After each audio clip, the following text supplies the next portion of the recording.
الحمد للہ وکفا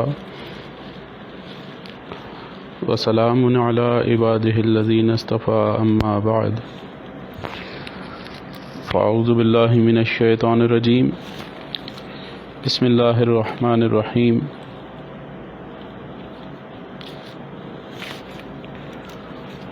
قال اللہ تعالی فی القرآن الکریم لقد کان لکم فی رسول اللہ اسوۃ حسنہ سبحان ربک رب العزت عما یصفون وسلام علی المرسلین والحمد للہ رب العالمین اللہم صلی علی سیدنا محمد وعلی آل سیدنا محمد وبارک وسلم اللہم صلی علی سیدنا محمد وعلی آل سیدنا محمد وبارک وسلم اللہم صلی علی سیدنا محمد وعلی آل سیدنا محمد وبارک وسلم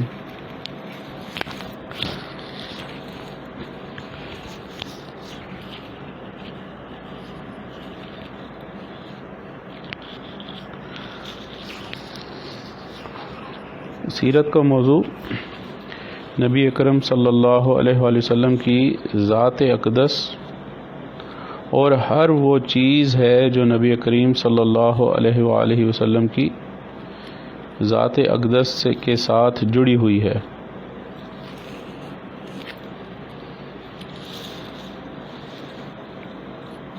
اس لیے قرآن مجید میں اللہ رب العزت فرماتے ہیں کہ لقد کان لکم فی رسول اللہ اسوۃ حسنہ، کہ تمہارے لیے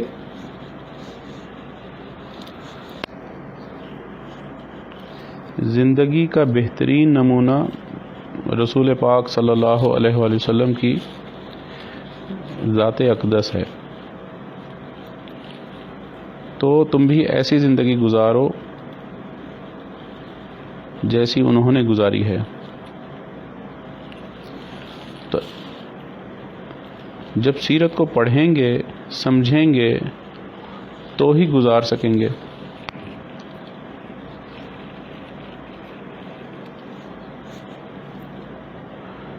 عملی نمونہ موجود ہوگا تو اس کو کاپی کرنا آسان ہوگا۔ تو آپ نے دنیا میں دیکھا ہوگا کہ مختلف جگہوں پر ٹریننگ کے مختلف طریقے ہیں۔ کہیں پہ اسپیشل ورکشاپس ارینج کی جاتی ہیں ٹریننگ دینے کے لیے، کہیں پہ آن دا فیلڈ ٹریننگ ہوتی ہے۔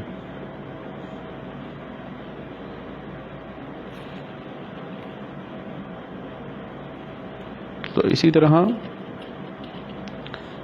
اگر ہمیں سیرت کا موضوع سیکھنا ہے جو کہ ہماری اس وقت کی بے انتہا ضرورت ہے کہ ہم اپنے پیارے آقا اور سردار حضرت محمد صلی اللہ علیہ وآلہ وسلم کی اس مبارک زندگی کو سیکھیں جن کو دیکھ کر، جن کی صحبت پا کر سیدنا ابو بکر صدیق رضی اللہ تعالیٰ عنہ بنے، جن کی سنتوں پر چل کر سیدنا امیر المومنین حضرت عمر بن خطاب رضی اللہ تعالیٰ عنہ بنے، جن کی سیرت مبارکہ سے، صحبت مبارکہ سے سیدنا عثمان غنی رضی اللہ تعالیٰ عنہ بنے، اور شیر خدا امیر المومنین سیدنا علی کرم اللہ وجہہ اور ان جیسے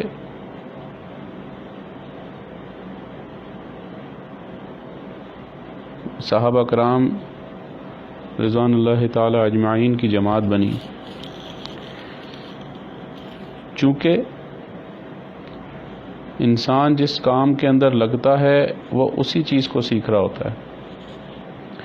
اگر ہم کسی کو دیکھیں کہ وہ کمپیوٹر سائنٹسٹ بن رہا ہے تو وہ ہر وقت کمپیوٹر سے ریلیٹڈ، ایپلیکیشن سے ریلیٹڈ لوگوں کے اندر مشغول رہے گا یا ان سے ملاقات کرے گا. کوئی بندہ ڈاکٹر بن رہا ہے تو ڈاکٹر کے حوالے سے ہر وقت باتیں کرتا رہے گا. کوئی شخص سیاستدان بن رہا ہے تو ہر وقت سیاست کے اندر گھسا رہے گا. اور جو شخص علم دین حاصل کر رہا ہے وہ ہر وقت علم حاصل کرتا رہے گا. علماء کی صحبت اختیار کرے گا، طلباء کی صحبت اختیار کرے گا، تاکہ اس کو معلوم ہو سکے کہ بھئی میں جس منزل پہ چل رہا ہوں یا جس راستے پہ جا رہا ہوں وہ مجھے کہاں لے کر جائے گا.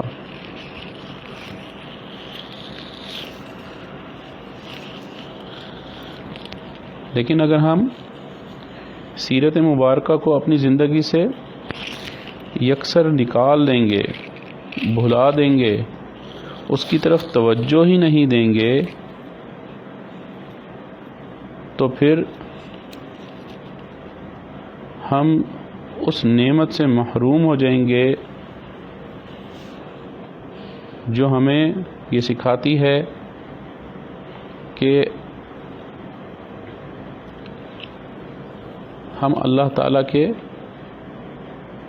محبوب کیسے بن سکیں گے.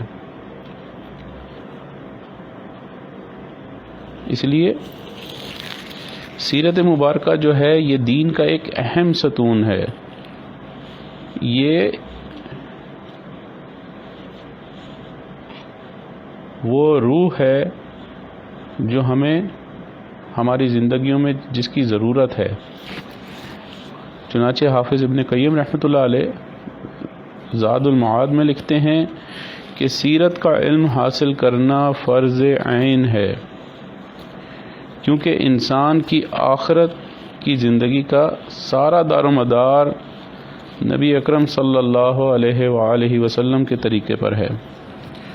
تو سیرت کو جانے بغیر، اس پر عمل کیے بغیر کامیابی حاصل نہیں ہو سکتی. چنانچہ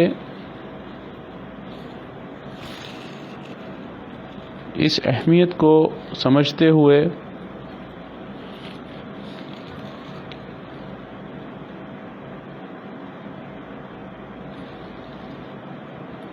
سیرت طیبہ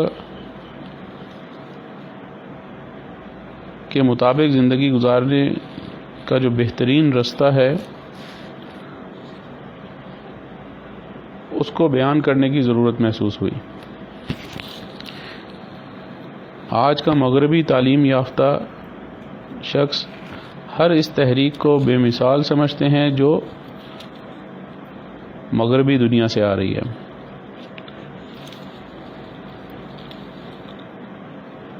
ان کے نزدیک چاند پر پہنچنا ایک بہت بڑی کامیابی ہے، لیکن جس نے چاند کو بنایا ہے، جس نے زمین کو بنایا ہے، جس نے اس انسان کو بنایا ہے، اس ذات بابرکات تک پہنچنا کوئی کامیابی نہیں ہے.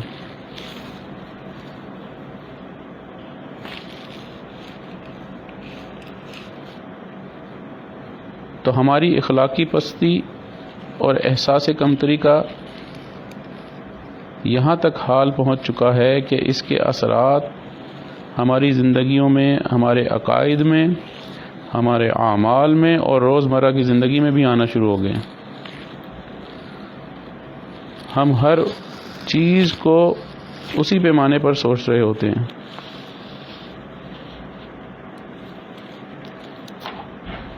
چنانچہ یہ نہیں دیکھتے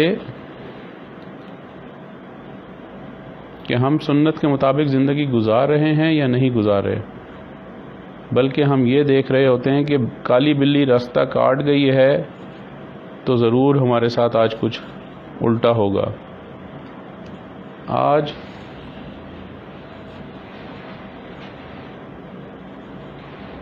جو ہے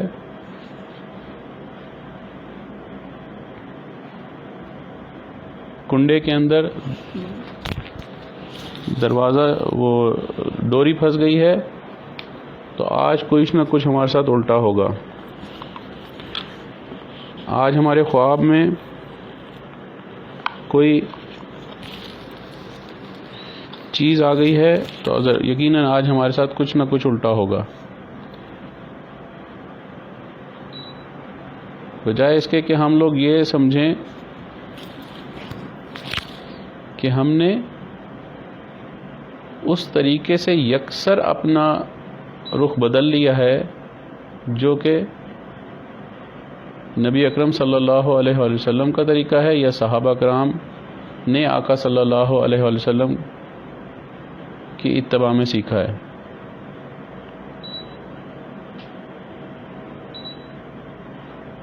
تو جب ہم نے وہ طریقہ ہی چھوڑ دیا تو پھر ہمیں وہ برکات نصیب ہی نہیں ہوں گی۔ دیکھیں، ایک بندے نے چاند پہ جانا ہے اور وہ کہتا ہے میں راکٹ میں بیٹھ کے نہیں جاؤں گا، میں راکٹ کے اندر بیٹھ کے نہیں جاؤں گا چاند پہ، میں راکٹ کے اوپر بیٹھ کے چاند پہ جاؤں گا۔ تو وہ کیا چاند پہ پہنچ جائے گا؟ تو وہ تو چاند پہ نہیں پہنچے گا۔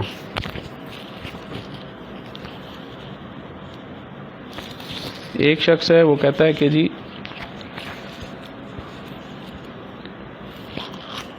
میں نے ڈاکٹر بننا ہے، لیکن میں موچی کے پاس بیٹھوں گا تو ڈاکٹر بنوں گا۔ تو جو مقصد ہے، جس طریقے سے حاصل ہونا ہے، وہ طریقہ ہم لوگ اختیار نہیں کر رہے۔ ہم اپنی زندگی میں کرامات دیکھنا چاہتے ہیں، لیکن وہ راستہ نہیں اختیار کر رہے جس کے ذریعے سے کرامات کا صدور ہوتا ہے۔ تو سیرت مبارکہ کا مطالعہ کرنے کے دو مقاصد ہیں۔ ان میں سے پہلا مقصد یہ ہے کہ ایک تو نشر و اشاعت کے حوالے سے ہے، تبلیغ کے حوالے سے ہے کہ ہر مبلغ جو ہے وہ سیرت کے مستند پہلوؤں سے واقف ہو، اس کے مزاج سے واقف ہو جائے کہ جس مزاج اور محنت نے 23 سال کے عرصے کے اندر عرب و عجم کی کایا کو پلٹ کے رکھ دیا، اور صرف اس وقت نہیں پلٹا بلکہ رہتی دنیا تک اس کے آثار نظر آتے رہیں گے۔ یہ وہ فیض ہے جو نبی اکرم صلی اللہ علیہ وآلہ وسلم کا اس دنیا میں جاری ہے۔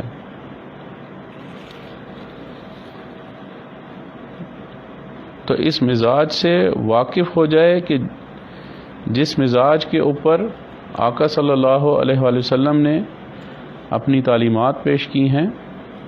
ایک تو سیرت کو پڑھنے کا، بیان کرنے کا یہ مقصد ہے۔ دوسرا یہ کہ سیرت طیبہ کے مطالعے کے ذریعے سے ہم اپنی زندگی کو نبی اکرم صلی اللہ علیہ وآلہ وسلم کی مبارک زندگی سے روشناس کرائیں۔ اس کا سب سے اچھا طریقہ یہ ہے، جو یہ عاجز آپ کو آج کی دنیا کے حساب سے بات کہتا ہے، وہ یہ کہ لوگ اپنی پروفائل کو اپڈیٹ کرتے ہیں، اپنی سی وی کو اپڈیٹ کرتے ہیں، جو ان کا ریزیومے ہوتا ہے اس کو اپڈیٹ کر رہے ہوتے ہیں۔ جہاں اچھی سی وی دیکھی اس میں سے چیزیں کاپی کی اور اپنی سی وی کے اندر جو سٹائل کاپی کیا اپنا ڈیٹا ویسے بنا دیا۔ تو بعض لوگ اپنی پروفائل فیس بک کی ایسے بناتے ہیں کہ اپنا ڈیٹا اس کے اندر اسی حساب سے اپلوڈ کر رہے ہوتے ہیں یا ڈیلیٹ کر رہے ہوتے ہیں۔ تو اس زمانے کے حساب سے مثال دینے کا مقصد یہ ہے کہ بات سمجھ میں آ جائے۔ تو جب ہم نبی اکرم صلی اللہ علیہ وآلہ وسلم کی زندگی کو دیکھیں تو اس کا طریقہ کار یہ ہے کہ جو بات آقا صلی اللہ علیہ وآلہ وسلم کی سنیں اس کو اپنی زندگی میں لاگو کرتے جائیں، اس کو اختیار کرتے جائیں۔ سب سے بڑا مقابلہ جو انسان کو پیش آ رہا ہے وہ یہی ہے کہ ہم بات کو سن لیتے ہیں، سمجھ لیتے ہیں، لیکن اس پر عمل نہیں کرتے۔ عمل اس لیے نہیں کرتے کہ ہماری نظر میں شاید اس کی اہمیت ہی نہیں ہے۔ ایک شخص آم کے باغ میں جاتا ہے اور کہتا ہے کہ بس میں تو آم کے باغ میں سے گزرا، مجھے آم پسند نہیں ہے، میں نہیں کھاتا۔ ایک شخص جاتا ہے ایگزیبیشن میں کہ آئس کریم کی ایگزیبیشن لگی ہوئی ہے، دنیا جہان کے فلیور اس کے اندر موجود ہیں اور وہ کسی کو نہیں چکھتا۔ وہ کہتا ہے کہ مجھے یہ آئس کریم کے فلیور نہیں چاہیے۔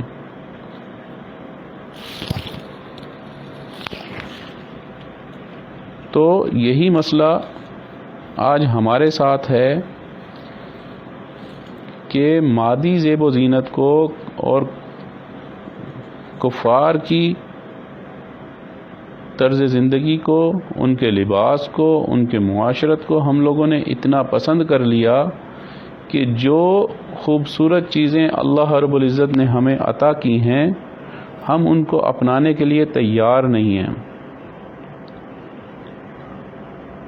ہم یہ تو چاہتے ہیں کہ ہماری جو چھوٹی سی گاڑی ہے اس کے اوپر بہت بڑے بڑے ٹائر لگ جائیں اور وہ ایک 4x4 گاڑی بن جائے، لیکن یہ نہیں سمجھتے کہ چھوٹی سی گاڑی کے اوپر بڑے ٹائر ایسے ہی لگتے ہیں جیسے کسی بچے نے بڑے کے جوتے پہن لیے ہیں۔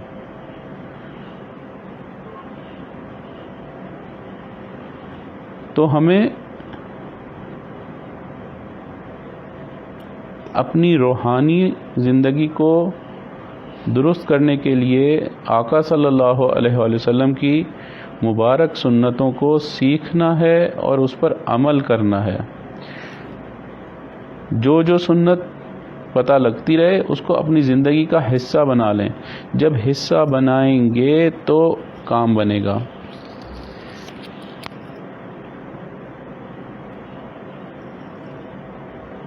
تو آقا صلی اللہ علیہ وآلہ وسلم کی زندگی مبارک کو بار بار بیان کرنا اور آقا صلی اللہ علیہ وآلہ وسلم کے ارشادات کو بار بار مسلمانوں کے سامنے پیش کرنا، اس سے مومنین کو فائدہ ہوتا ہے۔ آقا صلی اللہ علیہ وآلہ وسلم کی جو محبت ہے اس کا بیج ایک عجیب اللہ تعالیٰ نے ہر مومن کے دل میں، سینے میں ایسا پیوست کیا ہے کہ گناہ گار سے گناہ گار شخص بھی ہوگا، وہ جب اپنے پیارے آقا اور سردار حضرت محمد صلی اللہ علیہ وآلہ وسلم کا تذکرہ سنتا ہے تو وہ رک جاتا ہے۔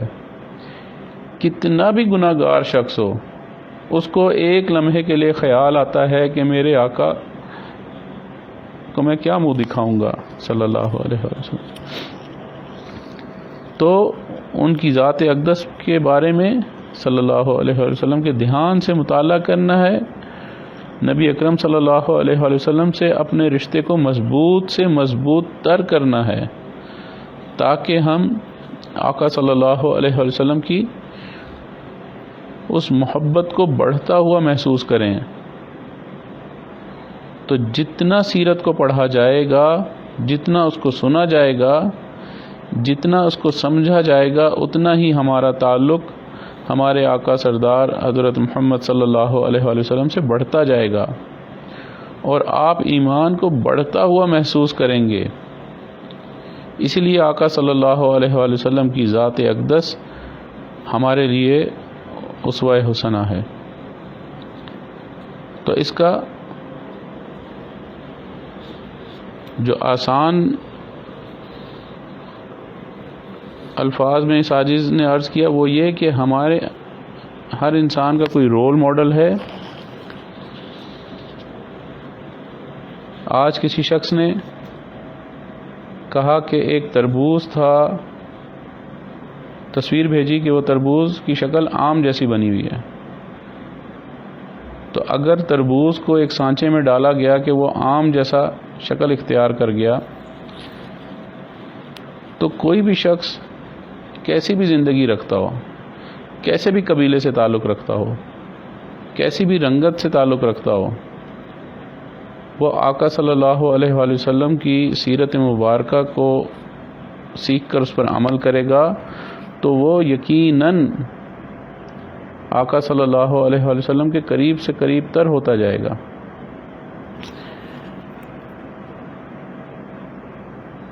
ہمارے حضرت دامت القاتم نے جن وظائف نقشبندیاں ہیں اس کے اندر آقا صلی اللہ علیہ وآلہ وسلم کے خاص نظر کو پانے کے لیے، آقا صلی اللہ علیہ وسلم کی توجہات کو پانے کے لیے ایک وظیفہ لکھا ہے کہ جو شخص روزانہ 11 مرتبہ قرآن مجید کی وہ آیات کو پڑھ لے گا تو اس کو روزانہ اس پڑھنے کی برکت سے خاص ایک توجہ نصیب ہوگی. اسی طرح جو 40 درود و سلام ہیں اس کو روزانہ پڑھنے سے ہمارا سلام روزانہ آقا صلی اللہ علیہ وآلہ وسلم کی خدمت اقدس میں پیش ہوگا.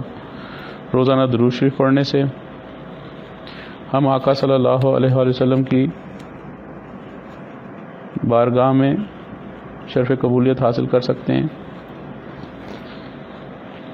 تو ان بیانات کا مقصد اس سیرت مبارکہ کو اجاگر کرنا ہے جو ہمارا ٹارگٹ ہے، جو ہمارا مقصد ہے کہ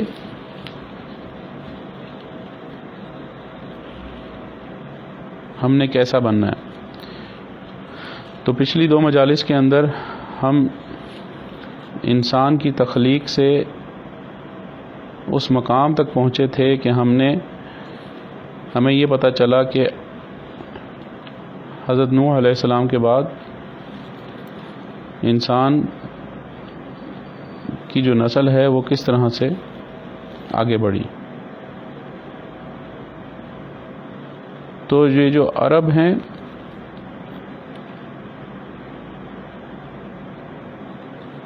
اس کے معنی وضاحت اور بلاغت اور زبان کی عاجزی کے ہیں، کیونکہ عرب اپنے آپ کو فصیح اور بلیغ سمجھتے تھے اور دوسروں کو عجم گونگا کہتے ہیں. اور عرب کی جو ہیں وہ 3 اقسام ہیں. جیسے انسانوں کے آبادی کے اندر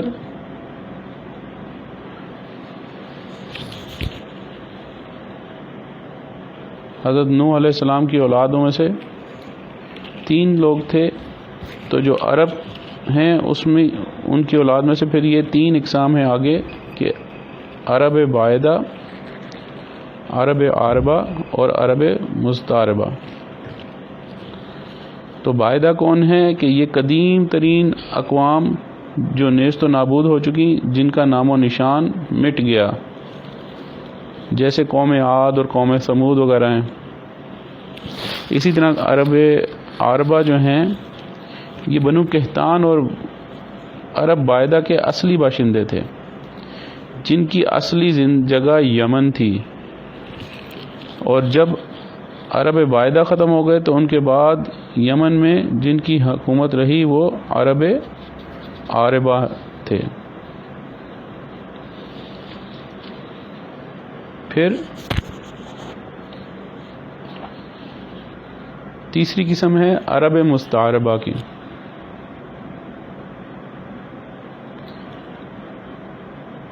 مستعربہ کا معنی ہے کہ کسی سے مستعار ادھار لینا. تو عرب مستعربہ جو ہیں وہ سیدنا اسماعیل علیہ السلام کی اولاد ہیں، جن کو بنی اسماعیل بھی کہتے ہیں. اور سیدنا ابراہیم علیہ السلام ان کو شام سے لے کر آئے تھے.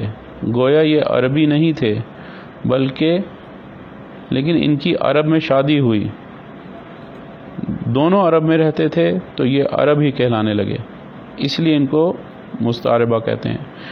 کیونکہ حقیقی عرب کوئی اور تھے، یہ بعد میں آنے سے عرب بن گئے. کہ نمک کی کان میں کوئی شخص چلا جائے تو وہ نمک بن جاتا ہے. خربوزے کو دیکھ کے خربوزہ رنگ پکڑتا ہے. تو بات یہ ہے کہ جو عرب بائدہ تھے وہ ختم ہو چکے. پھر عرب عاربہ اور مستعربہ یہ دونوں رسول اللہ صلی اللہ علیہ وآلہ وسلم کے زمانے میں موجود تھے. پھر ان کی بیعت سارے قبیلے تھے، جن میں بنو قحطان، بنو قبیلہ فازان، طفلان، خندق، یہ سب انشاءاللہ اپنے مقامات پر ان کو ہم پڑھیں گے. تو عرب میں نبی اکرم صلی اللہ علیہ وآلہ وسلم کی آمد سے پہلے جو قدیم سلطنتیں گزری ہیں ان میں 5 تمدن ایسے تھے جو آج بھی موجود ہیں. ان میں سے ایک ہیں معینی کے تھے. معین یعنی یمن میں ایک مقام کا نام ہے جو کسی زمانے میں سلطنت کا دارالحکومت تھا. دوسرے سبائی قوم جن کا ذکر قرآن مجید میں موجود ہے. تیسرا یمن کا مقام مشہود اور قدم کتبائی جو قوم عاد جو آج کل گمنام ہے. تو نابوت ایک قوم تھی جو نابت بن اسماعیل کی بھی حکومت رہی. یہ حضرت اسماعیل علیہ السلام کے ایک بیٹے کا نام نابت تھا اور ان کی نسلوں نے بھی عرب پر حکومت کی تھی. تو مبائی قوم کے بارے میں تاریخوں میں آتا ہے کہ مبائی دور عیسیٰ علیہ السلام سے پہلے کا دور تھا اور معینی دور حضرت عیسیٰ علیہ السلام کے بعد کا دور تھا. بعد میں کوئی اور تھے یعنی، لیکن نبی اکرم صلی اللہ علیہ وآلہ وسلم کے آنے سے پہلے بہت عرصہ پہلے 5 کا نام و نشان مٹ چکا تھا. ہر طریقے سے تباہ و برباد ہو چکے تھے.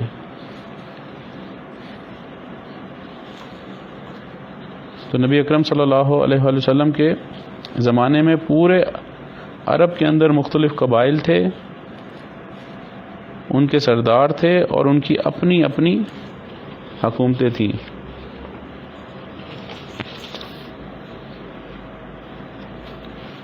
اور وہ سب اپنے اپنے دور کے سویلائزڈ ایک حکومت رکھتے تھے. جیسے کیس و کسرا کی حکومتیں تھیں. مصر کی طرف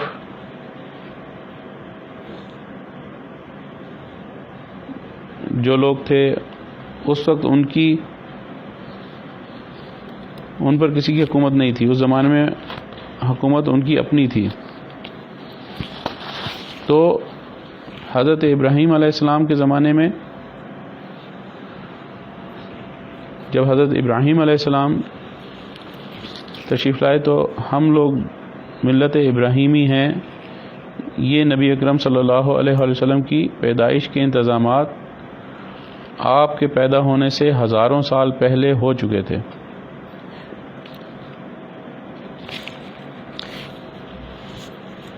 ہمیں چند دن پہلے ہفتے والے دن نبتی قوم کے جو مقام ہے وہاں پہ جانے کا موقع ملا. تو بیسیکلی وہ جگہ ہے حضرت صالح علیہ السلام کی جہاں پہ قوم آباد تھی، قوم عاد اور قوم سمود. یہ مدائن صالح کی جگہ ہے اور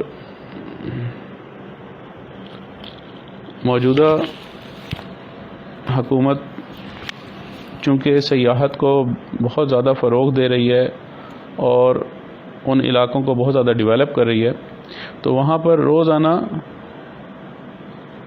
نئی نئی چیزیں دریافت ہو رہی ہیں. تو جو حضرت صالح علیہ السلام کی قوم جن پہاڑوں میں آباد تھی ان کو جا کر دیکھنے کا موقع ملا. تو اب جو ٹورسٹ گائیڈ ہیں وہ کہتے ہیں کہ جی یہاں پہ حضرت صالح علیہ السلام کی قوم کی بجائے نبتی قوم جو تھی وہ آباد تھی، اور نبتی لوگ جو ہیں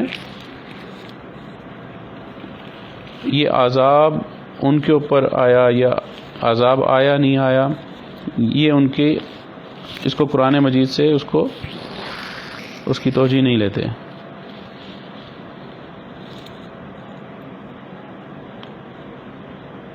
تو عرب کا وہ مقام، اس سرزمین عرب کا وہ مقام دیکھنے سے انسان کو پتہ چلتا ہے کہ وہاں پر کیسے پانی اور پانی کے وجہ سے پورے پہاڑ اور پورا علاقہ کیسے زیر سمندر رہا۔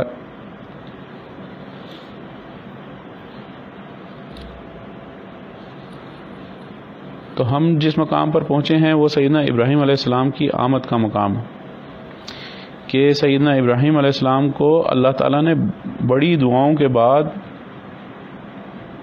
بڑھاپے میں بچے کی دولت سے سرفراز فرمایا، اور بچے کی پیدائش کے تھوڑے عرصہ بعد ایک اور امتحان آ گیا۔ اللہ تعالیٰ نے ان کو فرمایا کہ اپنی بیوی اور بچے کو میرے گھر کے قریب چھوڑاؤ، نہ وہاں کچھ پینے کو اور نہ کچھ کھانے کو، زندگی کوئی چیز وہاں پر موجود نہیں۔ اب حکم ہوا کہ بچے کو اور بیوی کو یہاں چھوڑ دیں اور واپس چلے جائیں۔ تو بی بی ہاجرہ علیہ السلام پریشان کہ یہ شوہر ہمیں کدھر چھوڑ کر جا رہے ہیں۔ ایک دفعہ پوچھا تو حضرت ابراہیم علیہ السلام خاموش رہے، دوبارہ پوچھا تو پھر بھی خاموش رہے۔ تو اب وہ سمجھدار خاتون تھی، وہ پہچان گئیں کہ شاید اللہ کا حکم ہے، تو پھر پوچھا کہ کیا اللہ کا حکم ہے؟ تو حضرت ابراہیم علیہ السلام نے سر ہلا دیا کہ ہاں یہ اللہ کا حکم ہے۔ تو اس وقت بی بی ہاجرہ علیہ السلام صابرہ کی زبان سے یہ کلمات نکلے کہ پھر آپ جائیے، میرا اللہ مجھے ضائع نہیں کرے گا۔ تو انہیں یقین تھا کہ اس میں اللہ تعالیٰ کی حکمت ہوگی، یعنی نہ کھانے کو نہ پینے کو، حسن ظن اللہ رب العزت سے اتنا زیادہ، اتنا یقین کامل اللہ تعالیٰ کے اوپر۔ کیا فرماتی ہیں کہ حسبنا اللہ و نعم الوکیل، کہ میرے لیے پھر اللہ کافی ہیں۔ اور حضرت ابراہیم علیہ السلام نے بی بی ہاجرہ اور حضرت اسماعیل علیہ السلام کو اس مقام پر چھوڑا جو مطاف کے اندر، یعنی جہاں پہ طواف کیا جاتا ہے، ابھی جہاں پر وہ زمزم کے جو کولر لگے ہوئے ہیں، یہ وہ مقام ہے کہ جو مقام ابراہیم کی سیدھ میں بالکل پیچھے کی طرف دیوار کے پاس آئیں تو وہاں پر پانی کے کولر بنے ہوئے ہیں، اور وہیں پر نیچے زمزم کا کنواں ہے۔ یہ وہ مقام ہے کہ یہ جگہ بیت اللہ شریف کے پاس تھی، تو یہاں پر ان کو چھوڑا۔ جب حضرت ابراہیم علیہ السلام مروہ سے نکل کر ایک اور جگہ کی طرف بڑھے تو دعا مانگی، اور جگہ کو مدعا کہتے ہیں۔ فی الحال اس جگہ کا کوئی نام و نشان باقی نہیں ہے۔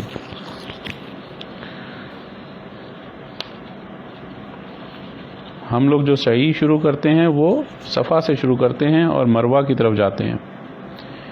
تو بہرحال حضرت ابراہیم علیہ السلام نے اللہ رب العزت سے دعا مانگی کہ ربنا انی اسکنت من ذریتی بواد غیر ذی زرع عند بیتک المحرم ربنا لیقیموا الصلاة فاجعل افئدة من الناس تحوی الیہم وارزقہم من الثمرات لعلہم یشکرون، کہ اے ہمارے پروردگار، میں نے اپنی کچھ اولاد کو آپ کے حرمت والے گھر کے پاس ایک ایسی وادی میں لا کر بسایا ہے جس میں کوئی کھیتی نہیں ہوتی، تو ہمارے پروردگار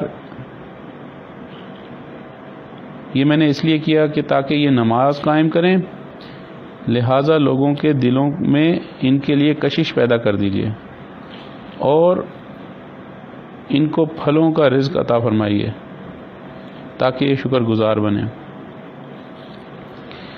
اب جس مقام پر اماں ہاجرہ کو چھوڑ کر تشریف لے گئے تو اب وہاں پر تو کچھ بھی نہیں تھا، بالکل بیابان جگہ، اور ابھی اگر آپ کعبہ شریف کو دیکھیں تو کیسے آباد ہے، اور اس زمانے کا سوچیں تو نہ کوئی انسان، کوئی آبادی نہیں تھی کیونکہ پانی نہیں تھا، تو جہاں پر پانی ہوتا ہے وہاں پر آبادی ہوتی ہے۔ تو اب کیا ہوا کہ جب کچھ کھانے کی چیزیں موجود ہی نہیں ہیں، کچھ کھانا بھی نہیں ہے، پانی بھی نہیں ہے، تو حضرت اسماعیل علیہ السلام کو بھوک اور پیاس لگی، تو اس وقت اماں ہاجرہ علیہ السلام نے سوچا کہ اونچی جگہ پر جا کر دیکھتی ہوں، شاید کچھ آثار نظر آ جائیں۔ چنانچہ وہ ایک پہاڑی پر چڑھیں، ادھر سے کچھ نشان نہ ملا، یعنی صفا پر چڑھیں تو ادھر سے کچھ سمجھ نہ آیا، تو پھر سامنے والی پہاڑی پر چڑھنے کے لیے وہ نیچے اتری، درمیان میں ایسی جگہ آ گئیں کہ وہاں سے حضرت اسماعیل علیہ السلام نظر نہ آتے تھے، تو وہ اس جگہ سے ذرا تیز دوڑیں اور پھر اوپر چڑھ گئیں۔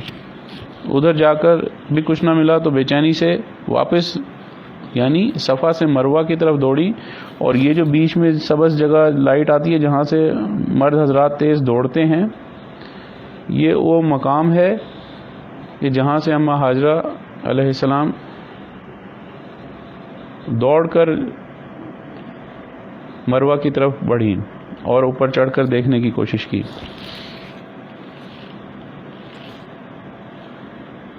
تو ہر طرف پانی کو دیکھ رہی ہیں اور اپنے نظر میں بیٹے کو اپنی نظر میں رکھنے کی کوشش کر رہی ہیں۔ تو دونوں پہاڑوں کے درمیان جب نشیب آ جاتا ہے وہاں پر بیٹا آنکھوں سے اوجھل ہوتا ہے، پھر وہ تھوڑا سا تیز چلنے لگ جاتی ہیں، دوڑنے لگتی ہیں۔ تو اس طرح انہوں نے اس مقام کے 7 چکر لگائے، واپس آئیں تو حضرت اسماعیل علیہ السلام کے قدموں کے نیچے سے اللہ رب العزت نے آب زمزم کو جاری کر دیا تھا۔ اب یہ حدیث مبارکہ جو ہے یہ صحیح بخاری میں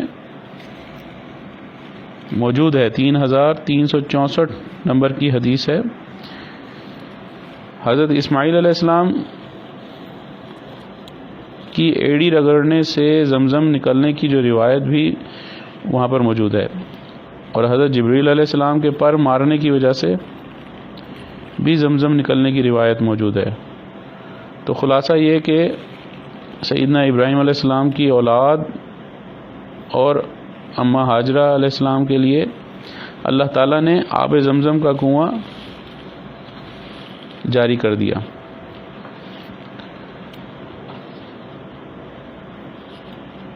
ایک ماں کو اپنے اور اپنے بیٹے کے لیے ضرورت تھی، لیکن دینے والے نے اتنا دیا کہ قیامت تک کے لوگوں پیتے چلے جائیں گے کہ کسی کے لیے بھی ختم نہیں ہوگا۔ اور زمزم کا پانی ہم لوگوں کے لیے متبرک اس لیے بھی ہے کہ اس کو حضرت اسماعیل علیہ السلام کے پاؤں، حضرت جبریل علیہ السلام کے پر، اور اس کے اندر نبی اکرم صلی اللہ علیہ وسلم کا لعاب مبارک شامل ہے۔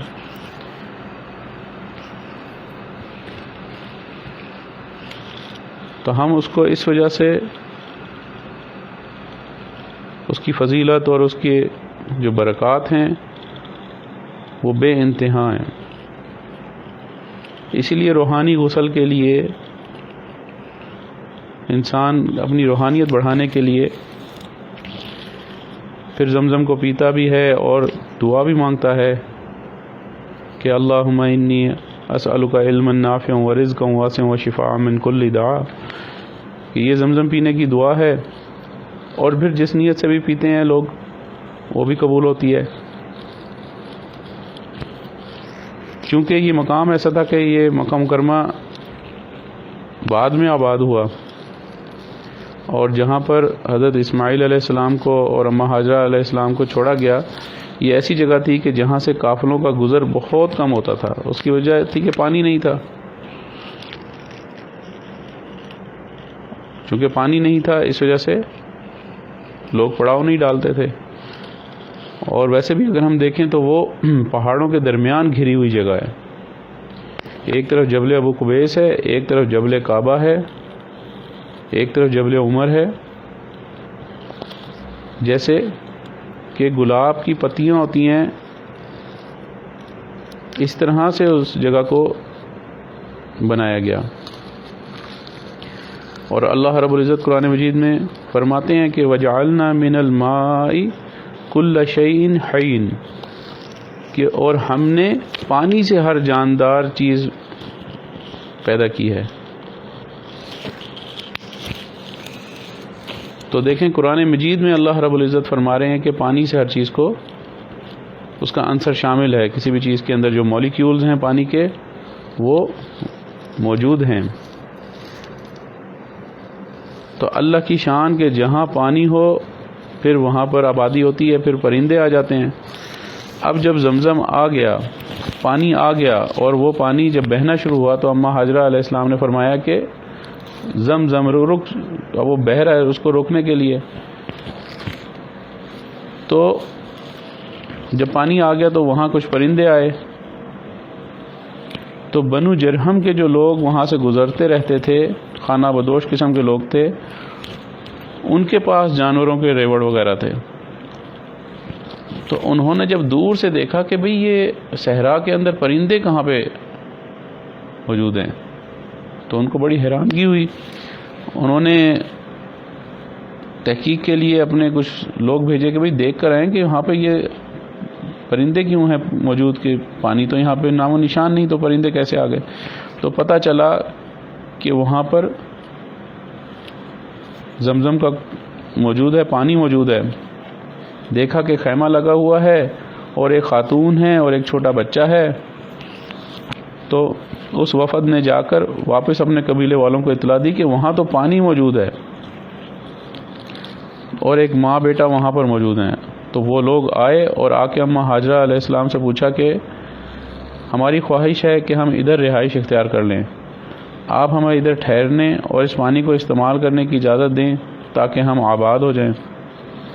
تو اماں ہاجرہ علیہ السلام کی سمجھداری کہ انہوں نے کہا کہ یہ کنواں اور میرا اور میری اولاد کا ہے، یعنی کنویں کی ملکیت میں تمہارا کوئی حق نہیں ہے.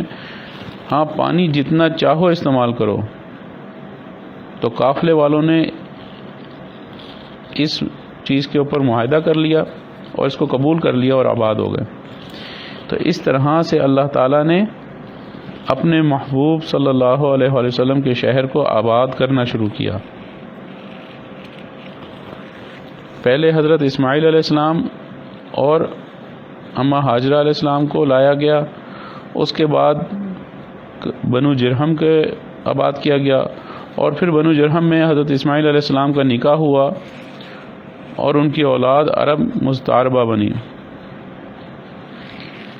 تو حضرت ابراہیم علیہ السلام اور اماں ہاجرہ علیہ السلام اور اپنے بیٹے حضرت اسماعیل علیہ السلام کے سے جب ملنے آیا کرتے تھے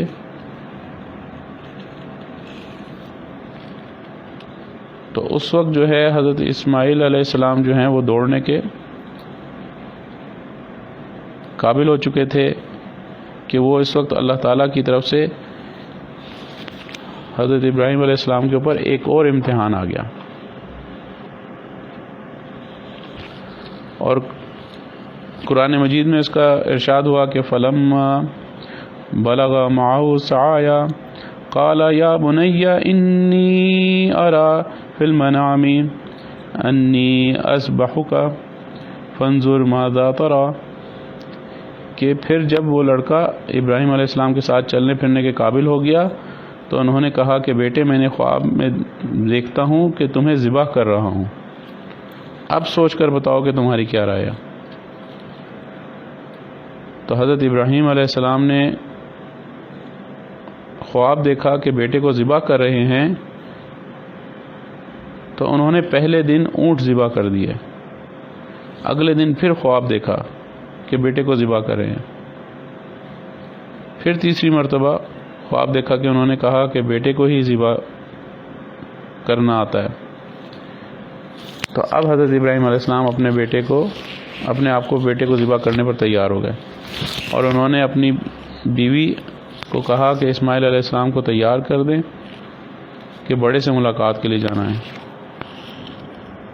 تو انہوں نے اس کو تیار کر کے ان کو حضرت اسماعیل علیہ السلام کو تیار کر دیا۔ اب شیطان نے وار کرنا شروع کے لیے تیار ہوا کہ وہ بی بی حاجرہ کے پاس آیا، کہا کہ پتہ ہے کہ ابراہیم علیہ السلام اسماعیل علیہ السلام کو کہاں لے کر جا رہے ہیں؟ تو انہوں نے کہا کہ بڑے سے ملاقات کرنے۔ تو شیطان نے کہا کہ کوئی بڑے کی ملاقات نہیں، آج باپ نے بیٹے کو ذبح کرنا ہے۔ تو یہ شیطان جو تھا ایک بوڑھے انسان کے روپ میں آیا تھا۔ تو اما حاجرہ علیہ السلام نے فرمایا کہ کوئی باپ بھی اپنے بیٹے کو ذبح کرتا ہے؟ تو شیطان نے کہا کہ اللہ کا حکم یہی ہے۔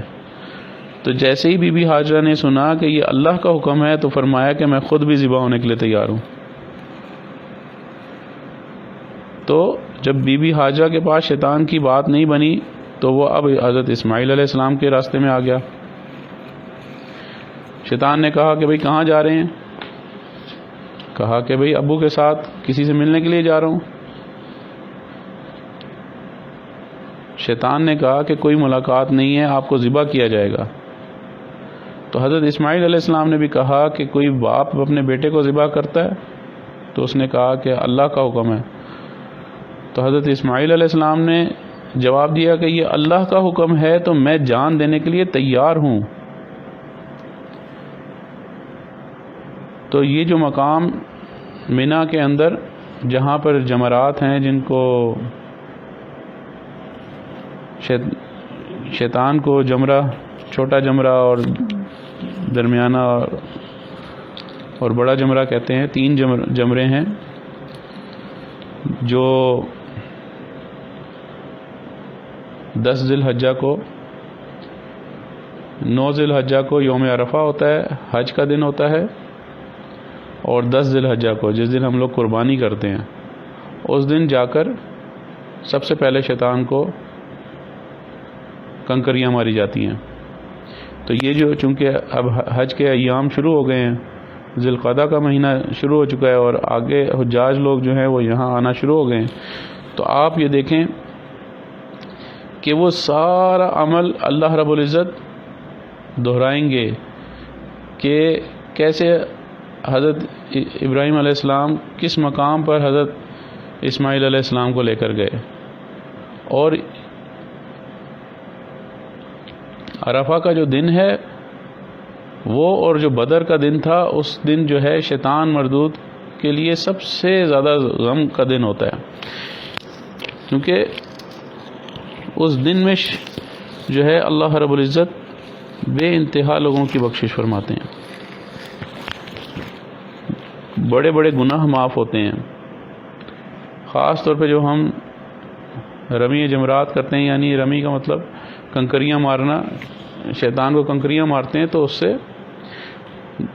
کنکریاں مارنے کے بعد پھر اللہ تعالیٰ سے دعا کرتے ہیں کہ یا اللہ تعالیٰ 10 ایسے گناہوں کو معاف کرتے ہیں جس سے انسان ہلاکت میں ڈلنے والا ہوتا ہے، یعنی ہلاکت اس کا مقدر بنی ہوتی ہے، اللہ تعالیٰ ایسے 10 گناہوں کو معاف فرماتے ہیں۔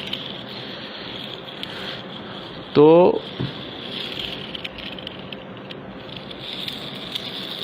آپ سیدنا ابراہیم علیہ السلام مینا کی طرف جا رہے ہیں اور مکہ مکرمہ کی طرف سے نکلے، تو جہاں آپ جمرہ کے پاس جا کر کنکریاں مارتے، تو وہیں تیسرے جمرہ سے پہلے مکہ سے مینا جاتے ہوئے شیطان آ کے ملا، پوچھا کہ کہاں جا رہے ہیں؟ تو حضرت ابراہیم علیہ السلام نے فرمایا کہ بچے کو ذبح کرنے۔ کیا کر رہے ہیں؟ بدنام ہو جائیں گے۔ کیا آپ کو معلوم نہیں کہ قابیل نے حابیل کو قتل کیا تھا؟ تو آج تک لوگ اس کو برا جانتے ہیں اور مانتے ہیں۔ اگر تم بھی یہی کام کرو گے تو تم بھی بدنام ہو جاؤ گے۔ تو جب سیدنا ابراہیم علیہ السلام نے سنا تو کہا کہ بدبخت، تو شیطان معلوم ہوتا ہے، قابیل نے حابیل کو نفسانی خواہش کی وجہ سے قتل کیا تھا، اور میں اپنے بیٹے کو رحمانی حکم کی وجہ سے ذبح کر رہا ہوں۔ پھر دوسری مرتبہ اگلی جگہ پر راستہ روکا، تیسری جگہ پر پھر راستہ روکا۔ تو یہ وہ 3 نشان موجود ہیں کہ لوگ سمجھتے ہیں کہ یہاں پر اندر شیطان موجود ہوتا ہے اور ہم اس کو کنکریاں مار رہے ہوتے ہیں، اور لوگ اتنے وہ انرجیٹک ہوتے ہیں کہ وہ ان کے اندر اتنی قوت بھری ہوتی ہے، اور جس وقت انسان رمی جمرات کر رہا ہوتا ہے وہ واقعی انسان کے ایمان کی جو ہے بلندی کا مقام ہوتا ہے کہ اس وقت اس سنت پر عمل کرتے ہوئے انسان کے اندر ایمانی جذبہ اتنا شدید ہوتا ہے کہ اس کو پھر دنیا کچھ نہیں نظر آ رہی ہوتی، ہیچ نظر آ رہی ہوتی ہے، کیونکہ وہ اللہ کا حکم پورا کر رہا ہوتا ہے۔ تو جو شخص اللہ کا حکم پورا کر رہا ہوتا ہے اس کی اندر سے جو خوشی ہوتی ہے، جو ایمانی جذبہ ہوتا ہے، وہ ایک عجیب ہوتا ہے۔ تو بعض لوگ چونکہ اب اپنے اس جذبہ ایمانی پہ قابو نہیں پا رہے ہوتے تو وہ اب جوتے بھی اٹھا کر مار دیتے ہیں اور ڈنڈے بھی اٹھا کر مار دیتے ہیں، اور لوگ بوتلیں بھی اٹھا کر مار دیتے ہیں کہ بھئی اندر جیسے شیطان خود موجود ہے اور اس کو مارنے لگے ہیں۔ اصل میں وہ مقام ایسا، انسان کو جب وہ پتھر مارتے ہیں تو انسان کو اتنی قرب خداوندی ملتا ہے اور اتنی طاقت ملتی ہے روحانی کہ وہ اس مزے میں ایسا سرشار ہوتا ہے کہ کیا کہنے۔ تو اب جب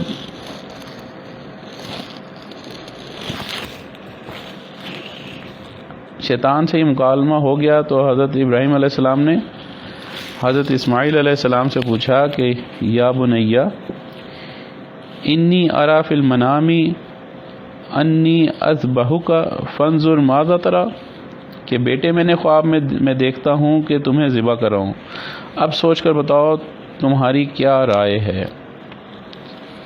تو اس سے مراد یہ نہیں تھی کہ ذبح ہوتے ہو تو ٹھیک وگرنہ واپس چلے جائیں گے، بلکہ مطلب یہ تھا کہ بیٹا اگر تیار ہے تو آسانی ہو جائے گی، نہیں تو مجھے پھر سختی کرنی پڑے گی، اور رب کا حکم تو مجھے پورا کرنا ہی ہے۔ تو جو سالکین ہوتے ہیں ان کی زندگیوں میں بعض اوقات ایسے مقام آ جاتے ہیں کہ انہیں یا تو اللہ رب العزت کا در پکڑنا ہوتا ہے یا معاشرے کا پریشر وہ لے لیتے ہیں اور وہ اللہ تعالیٰ کے در کو چھوڑ دیتے ہیں۔ اس کو کہتے ہیں کہ یا تو رخصت پہ عمل کرتے ہیں یا عزیمت پہ عمل کرتے ہیں۔ تو جب حضرت اسماعیل علیہ السلام نے یہ سنا تو انہوں نے جواب میں ارشاد فرمایا کہ یا ابت افعل ما تؤمر ستجدونی انشاء اللہ من الصابرین، کہ ابا جان آپ وہی کیجئے جس کا آپ کو حکم دیا جا رہا ہے، انشاءاللہ آپ مجھے صبر کرنے والوں میں سے پائیں گے۔ سبحان اللہ۔ آگے فرمایا کہ فلما اسلم وتلہ للجبین ونادیناہ ان یا ابراہیم قد صدقت الرؤیا انا کذالک نجزی المحسنین۔ چنانچہ وہ عجیب منظر تھا کہ جب دونوں نے سر جھکا دیے اور باپ نے بیٹے کی پیشانی کے بل گرایا اور ہم نے انہیں آواز دی کہ اے ابراہیم تم نے خواب کو سچ کر دکھایا، یقیناً ہم نیکی کرنے والوں کو اسی طرح صلہ دیتے ہیں۔ اللہ رب العزت نے کتنے پیارے بیٹے حضرت اسماعیل علیہ السلام عطا فرمائے. اللہ تعالی ہمیں ایسا ہی باادب بنائے اور ہماری اولادوں کو بھی حضرت اسماعیل علیہ السلام جیسا باادب بنائے. تو اللہ تعالیٰ نے حضرت جبریل علیہ السلام کے ذریعے سے جنت کا ایک میڈھا بھیجا اور اسماعیل علیہ السلام کو نیچے سے نکال کر میڈھا رکھ دیا کہ وہ ذبح کر دیا گیا. اور آگے اللہ رب العزت فرماتے ہیں کہ وَتَرَكْنَا عَلَيْهِ فِي الْآخِرِينَ وَتَرَكْنَا عَلَيْهِ فِي الْآخِرِينَ سَلَامٌ عَلَى إِبْرَاهِيمَ.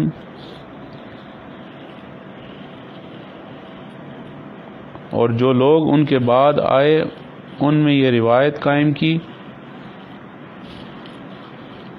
کہ وہ یہ کہا کریں کہ سلام ہو ابراہیم پر. تو آپ دیکھیں کہ سیدنا ابراہیم علیہ السلام کی زندگی میں کوئی ایک امتحان نہیں اللہ رب العزت نے لیا.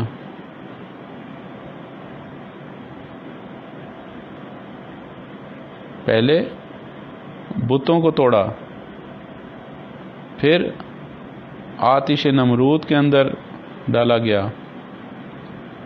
کتنے بڑے یہ امتحانات ہیں کہ والدین کہ جب بتوں کو توڑا تو ان کے باپ آزر نے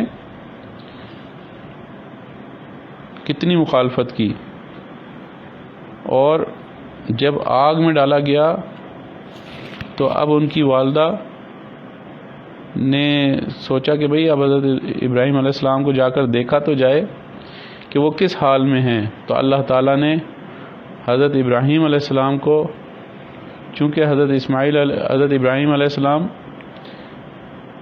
کو اللہ کے لیے اس دنیا میں آگ کے اندر ڈالا جا رہا تھا اور ان کو دنیا کے لباس سے محروم کیا جا رہا تھا، تو اللہ رب العزت نے ان کو جنت کا لباس عطا فرمایا تھا. اور ان کو جو آگ حضرت ابراہیم علیہ السلام کے لیے اس نے بھڑکائی تھی تو اللہ تعالیٰ نے اس کو بردوں و سلامہ کہ اس کو فرمایا کہ ٹھنڈی اور سلامتی والی ہو جاؤ. تو اب ٹھنڈی ہوتی تو جیسے برف کے کوئی ڈلی انسان کی لگائے تو انسان کو ایک دم جھرجھری آتی ہے، تو اگر آگ بھی اتنی زیادہ ٹھنڈی ہو جاتی تو وہ ٹھنڈی برف بھی جو ہے انسان کو سن کر دیتی ہے. تو اگر آگ ایسی ہو جاتی تو لیکن دیکھیں اللہ رب العزت کی قدرت. اور مزے کی بات یہ ہے کہ اس وقت جو فتنہ ارتداد ہے کہ لوگ اللہ تعالیٰ کی ذات اقدس کا انکار کر رہے ہیں، جبکہ جتنے بھی ادیان ہیں اس دنیا میں موجودہ، جتنے بھی ادیان ہیں ان کے اندر حضرت سیدنا ابراہیم علیہ السلام کو سب ماننے والے ہیں.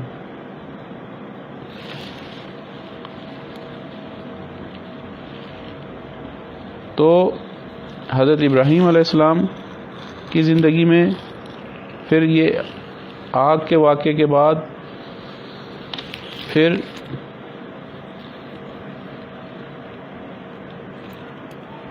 جب قوم لوط کی طرف فرشتے جا رہے تھے اور راستے میں حضرت ابراہیم علیہ السلام کے پاس سے ہو کر گزرے اور بیٹے کی خوشخبری سنائی،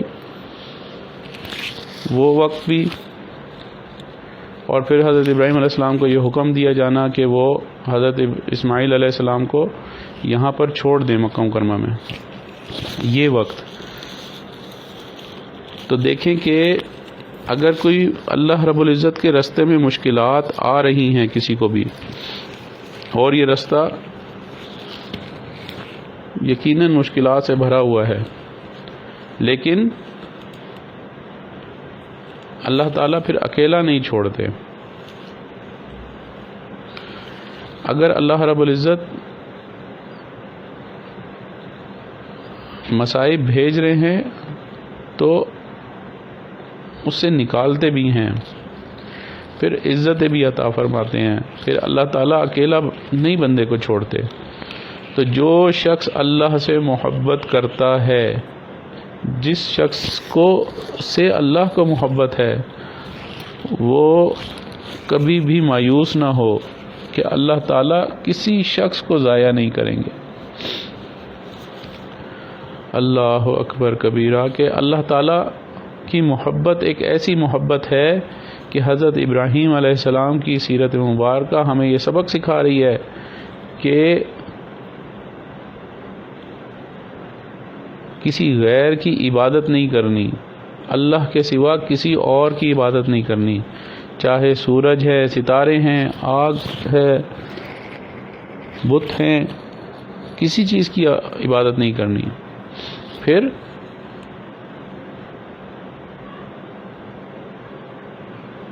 جب آگ میں ڈالا جا رہا ہے تو حضرت جبریل علیہ السلام کہ حضرت ابراہیم علیہ السلام کچھ دعا نہیں فرما رہے، حضرت جبریل علیہ السلام تشریف لا رہے ہیں کہ اللہ تعالیٰ سے عرض کر کے کہ اللہ کے اذن سے کہ میں حضرت ابراہیم علیہ السلام کے پاس جاؤں کہ یہ تو ان کو آگ میں ڈال رہے ہیں، تو راضی کہ اللہ تعالیٰ سے راضی ہیں، ایسے راضی کہ جب منجنیک میں بٹھا کے ان کو آگ کے اندر ڈالا جا رہا ہے تو حضرت جبریل علیہ السلام پوچھیں کہ ابراہیم علیہ السلام آپ کو میری مدد کی ضرورت ہے تو میں کچھ مدد کروں؟ تو حضرت ابراہیم علیہ السلام فرما رہے ہیں کہ کیا اللہ کو معلوم ہے جو میرے ساتھ ہو رہا ہے؟ تو حضرت جبریل علیہ السلام نے فرمایا کہ ہاں بالکل اللہ تعالیٰ کو معلوم ہے، اللہ تعالیٰ دیکھ رہے ہیں۔ تو پھر انہوں نے کہا کہ پھر جے میرے دکھ وچ سونا راضی تے میں اپنے سکھ نو چلے ڈاواں، کہ اگر میری اس تکلیف میں میرا رب راضی ہے تو پھر مجھے کوئی مسئلہ نہیں ہے، میں اپنے اللہ سے راضی ہوں۔ تو ہم لوگ اللہ کی رضا میں راضی ہو جائیں، دنیا میں جیسے حالات آئے ہوئے ہیں ہم ان حالات کے اوپر یہ نہ سوچیں کہ مجھے کالا بنایا اس کو گورا بنایا، مجھے تو مرسیڈیز دے دی اور اس کو بینٹلے دے دی، مجھے تو کھانے کے لیے صرف پھل دے دیے، اس کو کھانے کے لیے پھلوں کے ساتھ گوشت بھی عطا کر دیا۔ دیکھیں جو اللہ نے عطا کیا ہے اس کے اوپر نظر رکھیں۔ جب حضرت ابراہیم علیہ السلام اور کی والدہ نے اور والد نے جب جا کر دیکھا کہ بھئی حضرت ابراہیم علیہ السلام کو دیکھیں تو صحیح کس حال میں ہے آگ کے اندر، تو جب اللہ تعالیٰ نے پردہ ان کے سامنے سے ہٹایا کہ بھئی ان کو دکھا دیا جائے، تو پھر حضرت ابراہیم علیہ السلام کے والد آذر نے یہ الفاظ کہے کہ رب تو ابراہیم علیہ السلام کا ہے، یعنی بتوں کی وہ پوجا کرتا تھا لیکن اپنی زبان سے کہہ دیا کہ اصل رب تو ابراہیم علیہ السلام کا ہے، کہ آگ کے اندر بھی سکون سے بیٹھے ہیں، جنت کے کھانے کھا رہے ہیں، جنت کا لباس پہنا ہوا ہے۔ تو اگر دین کے کام کے اندر مشکلات اتنی شدید آئی ہوئی ہیں، دین کا اوپر چلنے میں بے انتہا پریشانیاں ہیں، تو یاد رکھ لیں کہ حضرات انبیاء علیہ السلام نے بہت مشقتیں اٹھائی ہیں۔ اگر اللہ تعالیٰ نے ہمیں اپنا دین عطا کر دیا ہے تو ہم اللہ کا شکر ادا کریں، اور یہ مشکلات ہر ایک کے پاس نہیں آتی، یہ بھی یاد رکھیں۔ اللہ کے رستے کی جو مشکلات ہیں وہ ہر بندے کو نصیب نہیں ہوتی ہیں۔ جن سے اللہ نے دین کا کام لینا ہوتا ہے نا، ان کو اللہ تعالیٰ حالات کی بھٹی میں سے گزار کر، حالات کی بھٹی کے اندر پیس کر ان کو بناتے ہیں۔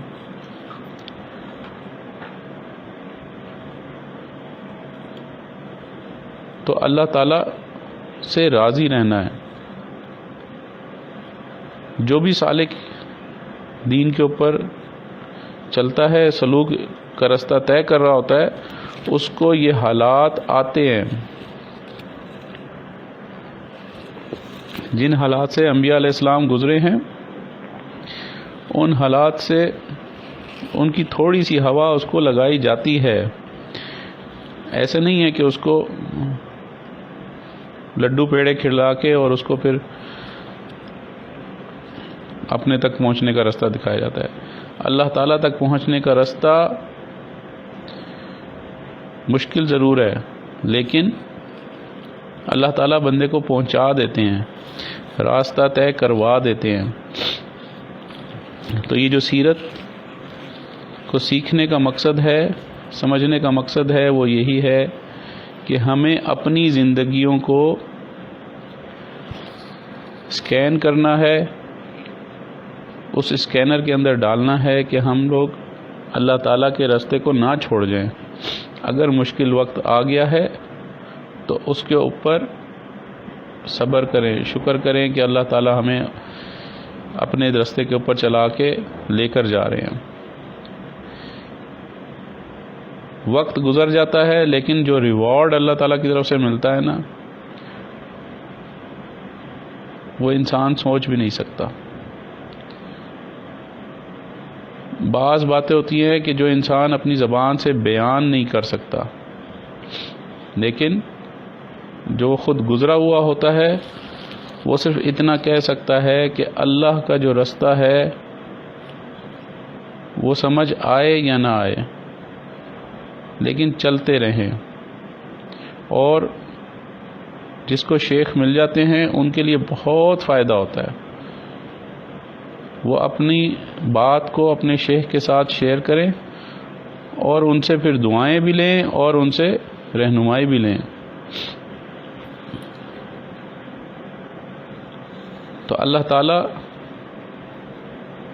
ہم سب کو جو ہے اپنے دین کے اوپر قائم رکھیں اور اپنے اس دین کی خدمت کے لیے قبول فرما لیں عافیت کے ساتھ. وآخر دعوانا ان الحمد للہ رب العالمین.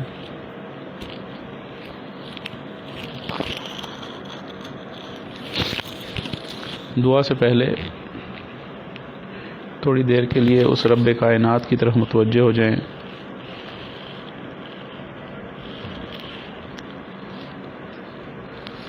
جو ساری دنیا کا خالق اور مالک ہے. اپنی آنکھوں کو بند کر لیں، سر کو جھکا لیں. دنیا اور جو کچھ دنیا میں ہے اس سے ہٹ کٹ کے اللہ کی یاد میں ڈوب جائیں.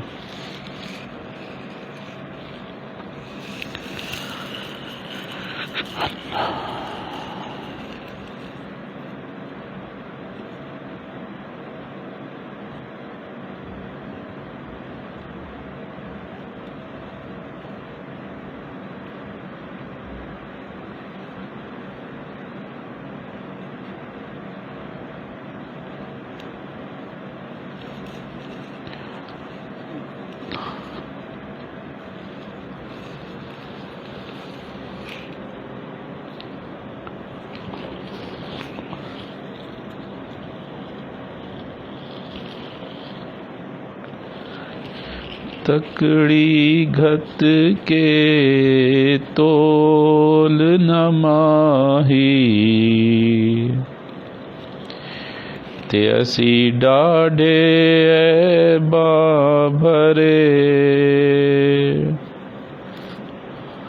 در آیا دی لاج تہانو چاہے کھوٹے تے چاہے کھرے نہ میں سوہنی تے نہ گڑ پلے تے میں سائیں نو کیویں مناواں چاروں لڑ میرے چکڑا لتھڑے تے میں کیڑا مل مل دھواں صابن تھوڑا تے میل گھنیری میں بے پتنا تیرواں غلام فریدا کوئی وس نہ چلدا میں ہنجواں دے ہار پرواں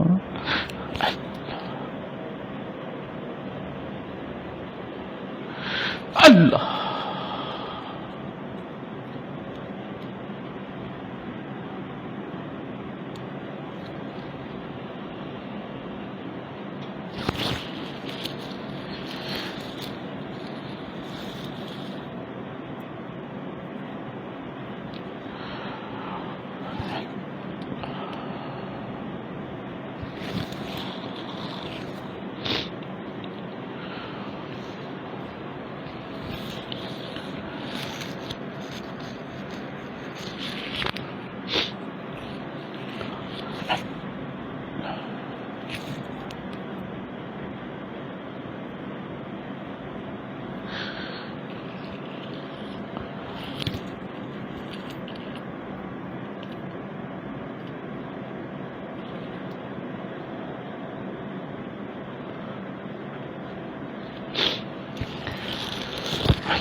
لا الہ الا اللہ محمد رسول اللہ. دعا کر لیجئے. سبحان ربی العلی الوہاب.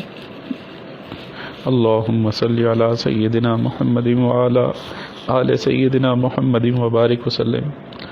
اللہم مصرف القلوب صرف قلوبنا علی طاعتک یا مقلب القلوب ثبت قلوبنا علی دینک. یا حی یا قیوم یا حی یا قیوم یا حی یا قیوم یا ذو الجلال والاکرام یا ارحم الراحمین یا اکرم الاکرمین یا راحم المساکین. اے رب کریم یا ربی یا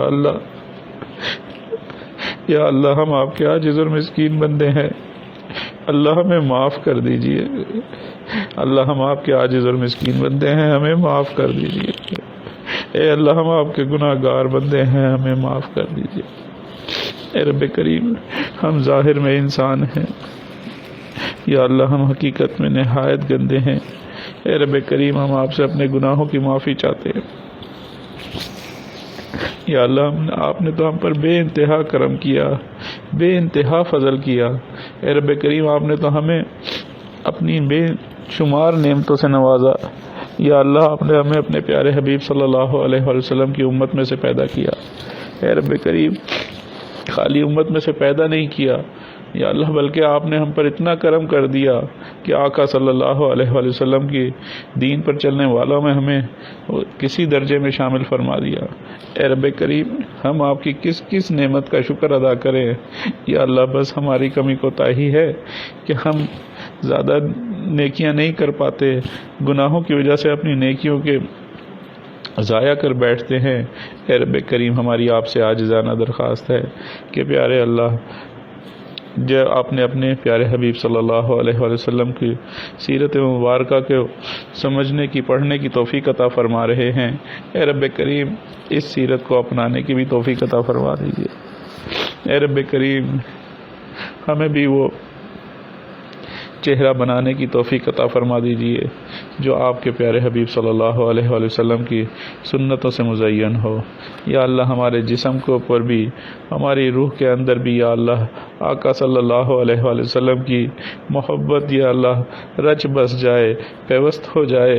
اے رب کریم ہمارے انگ انگ سے یا اللہ اپنے پیارے آقا اور سردار صلی اللہ علیہ وسلم کی مبارک زندگی کو اپنانے کی اللہ توفیق عطا فرما دیجیے.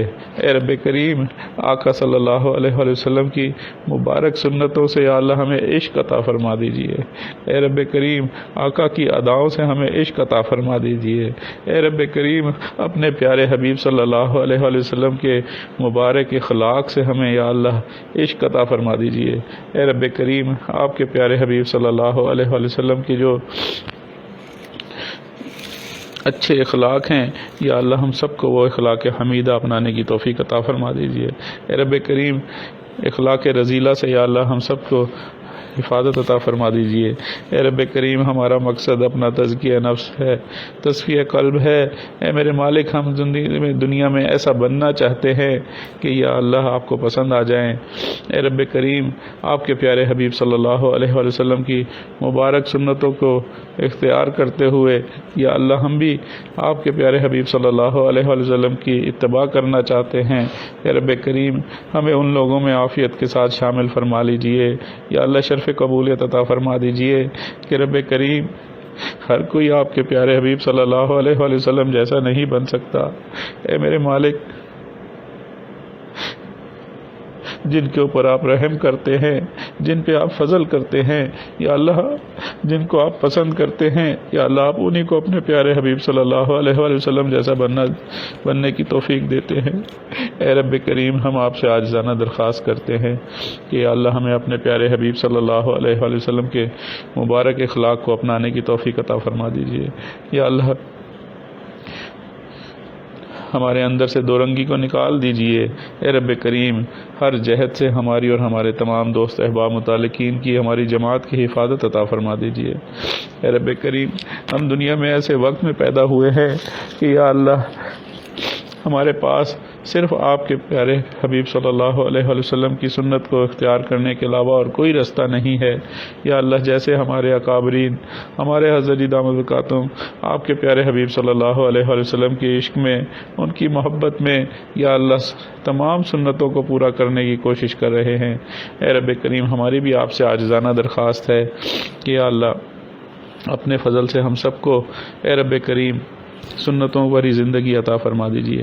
یا اللہ اپنے فضل سے اپنی رحمت سے یا اللہ اس دین کے اوپر یا اللہ استقامت سے چلنے کی توفیق عطا فرما دیجیے۔ اے رب کریم نہ ہماری کوئی اوقات ہے یا اللہ نہ ہماری کوئی عقل ہے نہ ہماری کوئی شکل ہے کہ ہم اس دین کے ہمارا کوئی استحقاق ہوتا۔ اے رب کریم آپ اپنے فضل سے ہمیں اپنے بلا استحقاق ہمیں اپنا دین عطا فرما دیجیے۔ اے میرے مالک اپنی رحمت کا معاملہ فرما دیجیے۔ یا اللہ جیسے آپ نے ہمارے مشائخ کو اپنے سے محبت عطا فرمائی، اپنے پیارے حبیب صلی اللہ علیہ وآلہ وسلم کی سنتوں سے محبت عطا فرمائی، یا اللہ ہمیں اپنے اکابرین کے اپنے مشائخ کے علماء کے قدموں پر چلنے کی توفیق عطا فرما دیجیے۔ اے رب کریم دین کے اندر نئی نئی اختراع کرنے سے بچا لیجیے۔ یا اللہ رسومات سے بدعات سے یا اللہ نئے نئے طریقے ایجاد کرنے سے ہمیں اور ہمارے تمام دوست احباب متعلقین کو بچا لیجیے۔ اے رب کریم ہم سارے آپ کی نعمتیں کھا کھا کے یا اللہ ہمارے دانت گھس گئے پر ہم دل سے یا اللہ مسلمان نہیں بن پائے۔ اے رب کریم آپ سے عاجزانہ درخواست ہے کہ یا اللہ معاف کر کے ہمیں پھر بھی اپنا بنائے رکھیے۔ اے رب کریم اپنے دین کے لیے کسی درجے میں ہمیں قبول فرما لیجئے۔ یا اللہ جو آپ کے قرآن مجید کی حفاظت کی جماعت ہے، اے رب کریم ہمیں اور ہمارے تمام دوست احباب متعلقین کو اپنے قرآن مجید کی حفاظت کی جماعت کے اندر یا اللہ شامل فرما لیجئے۔ یا اللہ قرآن مجید کی خدمت کے اندر کسی ایک درجے میں بھی یا اللہ ہمیں قبول فرما لیجئے۔ اے رب کریم ہم چاہیں نہ چاہیں پیشانی کے بالوں سے پکڑ کر یا اللہ ہمیں شریعت مطہرہ پہ چلا دیجیے۔ یا اللہ آپ نے اپنی رحمت سے یا اللہ ہم پر احسان کیا، اے رب کریم اپنے اس احسان کو یا اللہ مزید یا اللہ قائم و دائم فرمائیے۔ اے رب کریم یہ مدینہ طیبہ بھٹی کی مانند ہے، یہاں پہ کھرا اور کھوٹا علیحدہ ہو جاتا ہے۔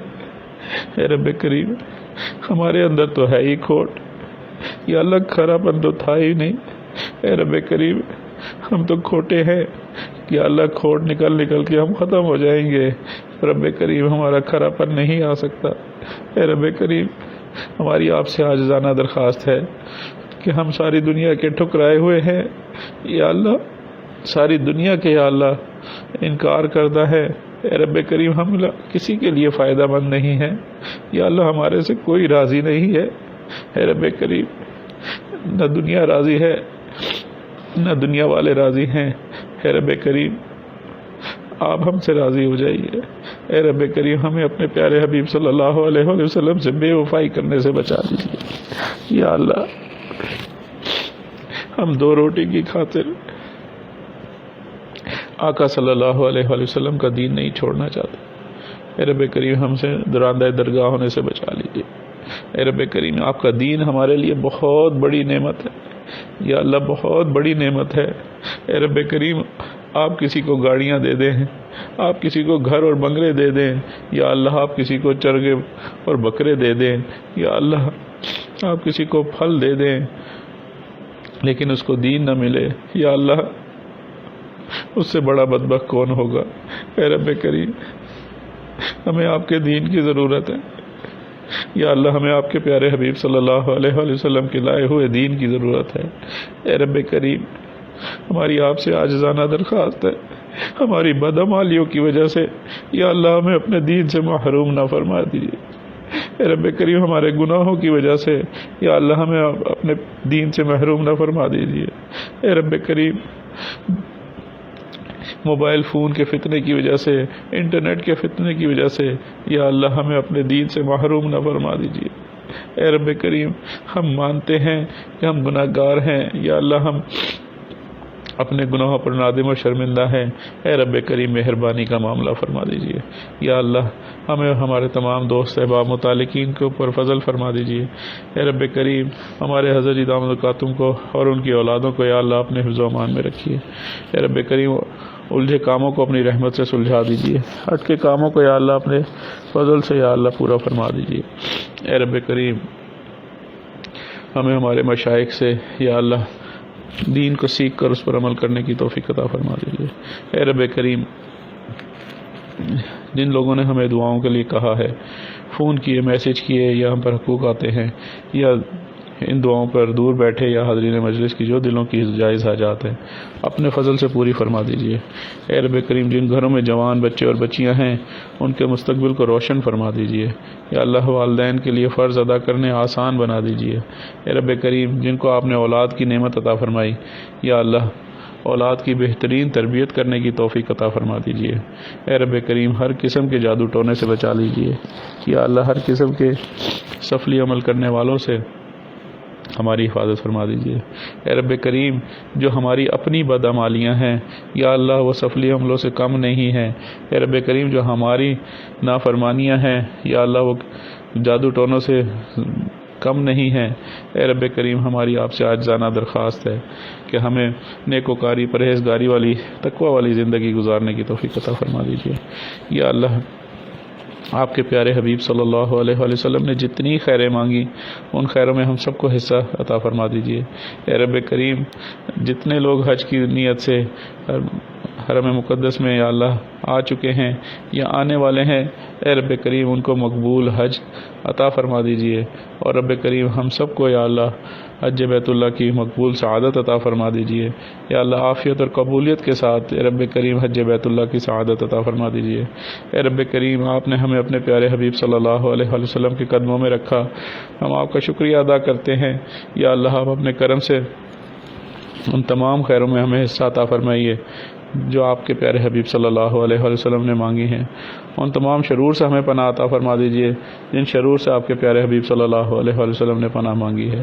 اے رب کریم ہماری آپ سے عاجزانہ درخواست ہے کہ اپنے عشق کی آتش کو ہمارے سینوں میں پیدا فرما دیجیے، ہمارے انگ انگ سے اپنے ذکر کو جاری فرما دیجیے، ہڈی ہڈی بوٹی بوٹی میں اپنی یاد کو پیدا فرما دیجیے۔